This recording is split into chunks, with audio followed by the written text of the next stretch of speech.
Hello and Happy New Year! In my first review of 2020, I figured I would do something a little bit different by taking a look at an indie game. Despite being generally passionate about indie games, I've hardly ever spoken about them on the channel, so expect to see more indie related content coming soon. For now though, let's kick off the year by taking a look at A Hat in Time for the Nintendo Switch. A Hat in Time was originally announced on Kickstarter all the way back in 2013, and after an extremely successful campaign, raised $296,000, blowing past all of its stretch goals and resulting in the promise of a pretty big game with a lot of content. I missed out on the Kickstarter due to being a university student at the time and not wanting to part ways with the money I had. All this time I've kinda just been waiting for the right time to get the game, and I don't really know why it's taken me so long. The game released in 2017 for PC, PS4 and Xbox One, so I didn't really have an excuse to not play it.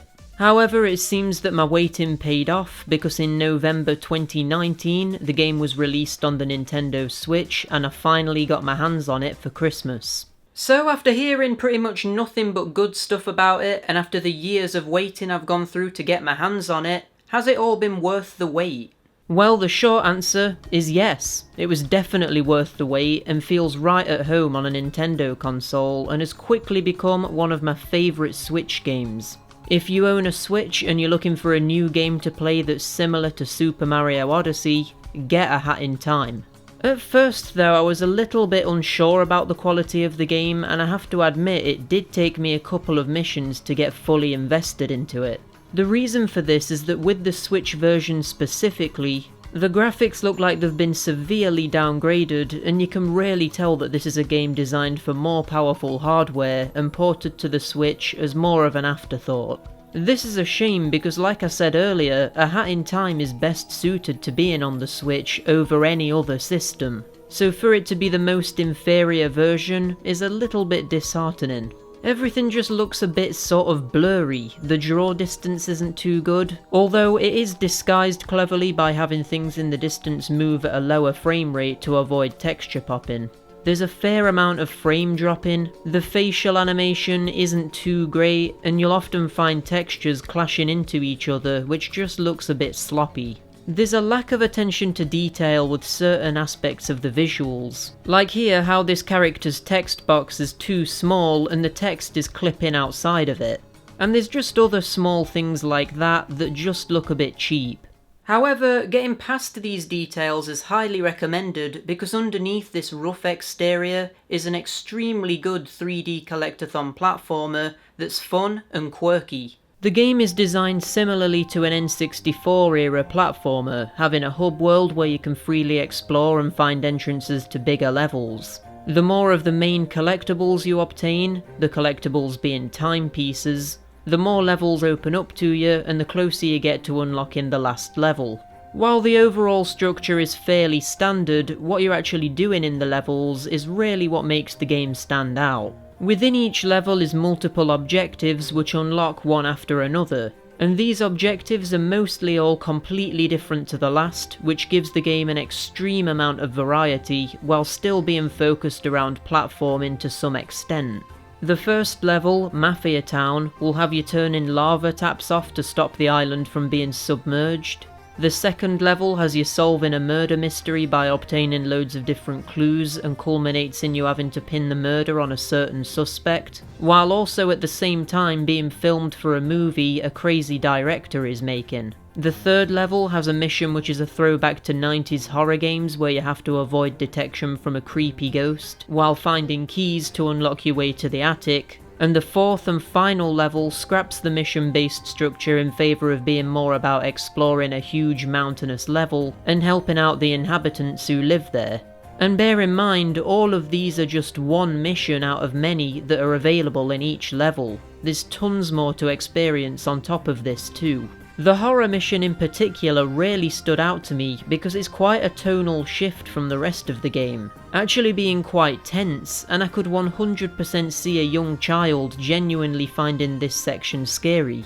When you accidentally make a noise, the ghost will burst into the room looking for you, and you'll need to quickly hide before she spots you and chases you. Whenever she's near, there's this horrific noise building up and a visual effect that makes it seem like Hat Kid, the protagonist, is gonna black out from fear or something.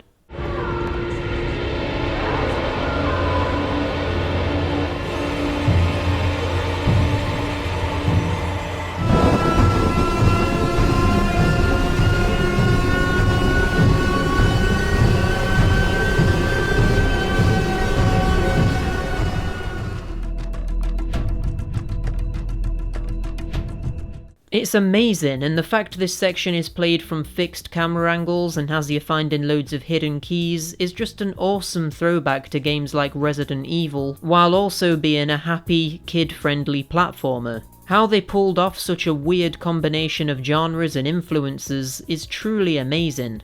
The story is perhaps a little bit more complicated than a standard platformer too. Hat Kid is seemingly some sort of space adventurer who has a ship that's powered by timepieces, which she's using as fuel. While floating above a nearby planet, she's approached by a mafia member who breaks into a ship and causes the timepieces to fall down to the planet, and the rest of the game is simply about getting them back from the planet's various inhabitants. It's fairly standard so far, but there's a bit of a twist with a character you meet who's called Mustache Girl. She wants to overthrow the Mafia, seeing them as being bad guys, and works with you to beat the Mafia boss. After discovering the time-travelling capabilities of the timepieces though, she wonders why Hat Kid isn't using them to destroy the bad guys permanently, with Hat Kid not doing so because of messing with time being dangerous. Mustache Girl then sort of becomes the game's main antagonist, trying to get to the timepieces before you do. This is interesting because despite her doing that for good intentions, it would cause a lot more harm than good messing with time like this. It's pretty interesting seeing it all play out and seeing the effect the newfound time-travelling capabilities have on Mustache Girl and several other inhabitants, and it gives the game a bit more intrigue than it would otherwise have. I really enjoyed the story, even though it quite clearly isn't the main focus of the game. What is the main focus is the gameplay. While I've already said that the missions you take part in are incredible, where the game could have fallen flat is if the controls were awkward, and I'm pleased to say the controls in this game are really great. I love how you can string together several moves in one big chain and it feels so fluid.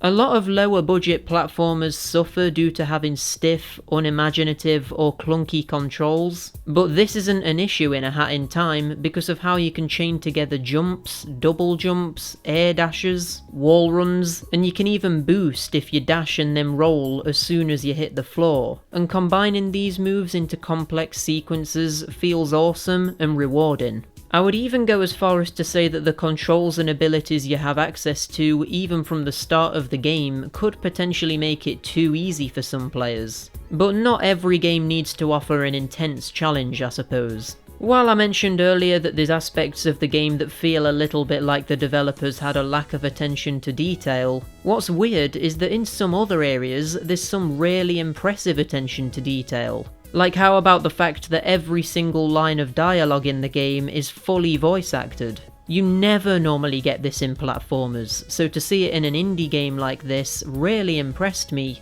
and because of the funny writing, I found it really entertaining actually having it acted out. The quality of voice acting differs a little bit from character to character, but generally it's fantastic, with the highlights for me being this ghost guy.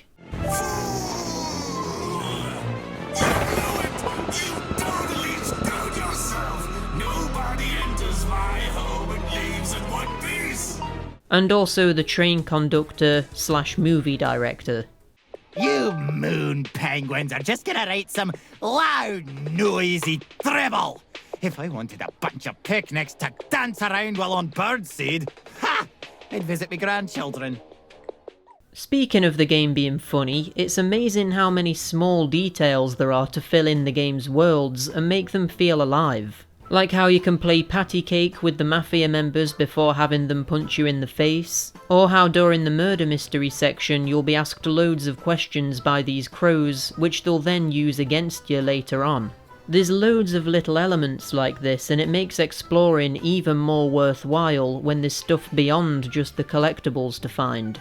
I mean, with this much going on, God knows how many things I missed in my first playthrough that I'll notice in subsequent playthroughs. The music is also really good, and while it's maybe not all too memorable in terms of recalling specific tracks and being able to sing along to them, it suits the game well, and there's some dynamic elements to it as well, like how entering different areas of certain levels will change the musical style, so the music never becomes repetitive.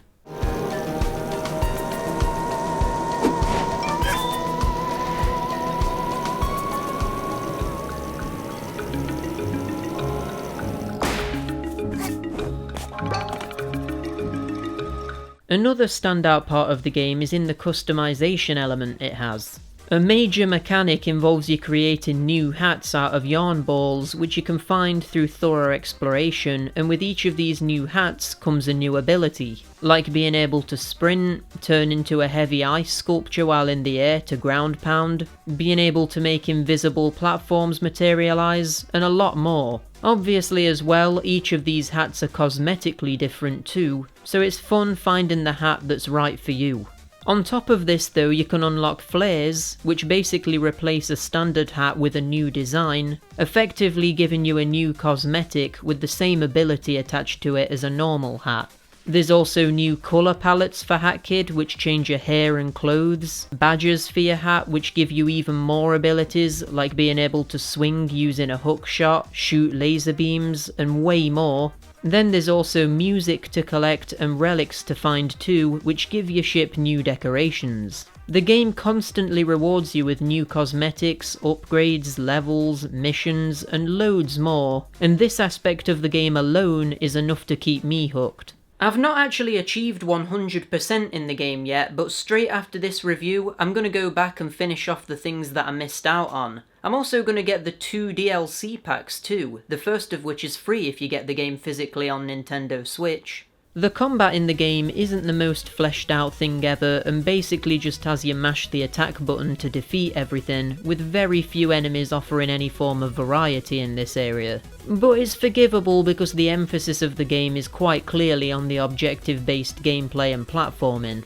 Having said that though, A Hat in Time does feature some pretty good boss fights that all in some way offer something really interesting. Some will take place in a 2D arena, some will utilise a new ability, like having to hit this toilet by swinging on a hook shot, and some are actually really intense, having them throw loads of projectiles at you and not stay open to attack for very long, making every second of the fight count. These are definitely the hardest parts of the game, but even then, you'll probably die one time learning their attack patterns and then beat them on a second attempt.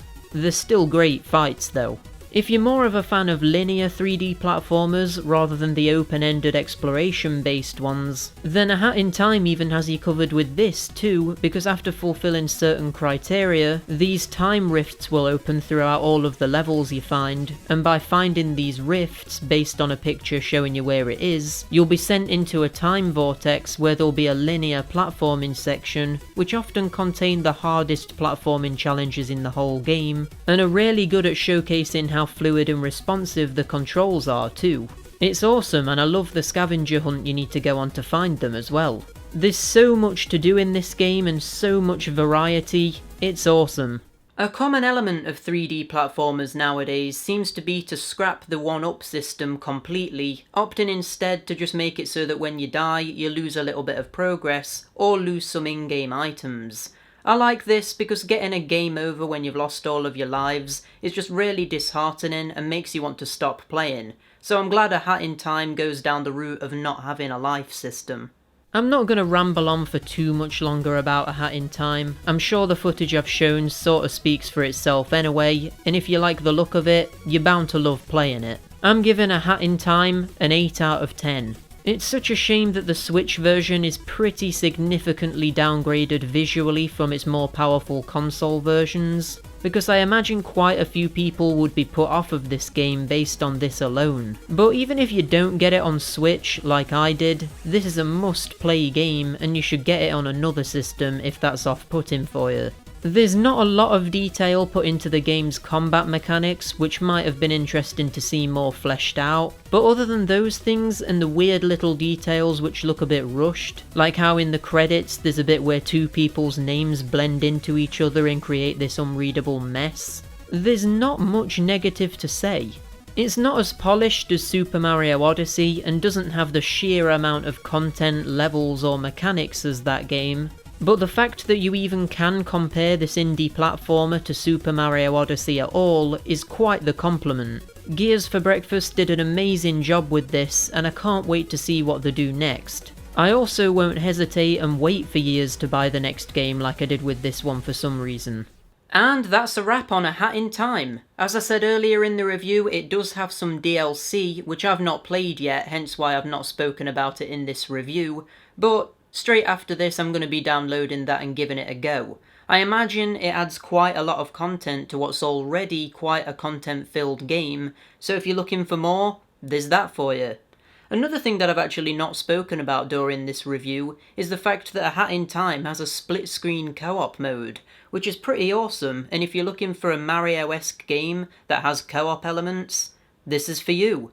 It's just an awesome game, and the strongest elements of it are definitely the customization and the amount of variety it has within its levels. Anyway, if you enjoyed the video, give it a like and leave a comment down below letting me know what your favourite level in A Hat in Time is, and I'll see you next time.